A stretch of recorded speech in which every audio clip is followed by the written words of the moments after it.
Well, just to give you a concrete example, and I won't name the community, but there's a community in one part of Australia that we've done quite a bit of work with, which practices what I think I would describe, and I and some colleagues have described as stealth governance. They're organized under the requirements of a federal Australian agency. In order to receive funds from that agency, they have to organize in a way that that agency recognizes and supports. But when it comes time to actually make a decision, they don't make decisions in the way that they're organized. The decisions happen in their older, more traditional way of making decisions behind the scenes.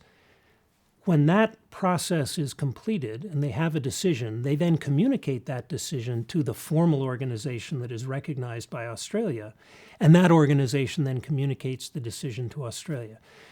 So from the outside, it looks as if this body that's organized under that set of rules is making the decision, but in fact the decision's being made by a different group under different conditions, in the shadows, under the radar.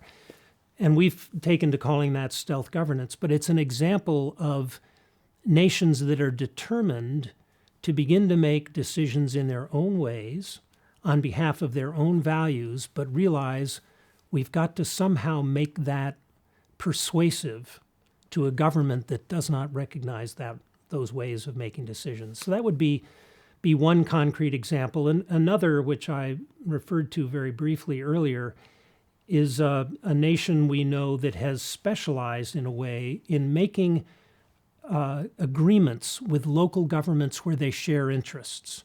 So some of those interests might be environmental. Some of them might have to do with the education system. Some of them might have to do with local decisions that affect both Indigenous and non-Indigenous people.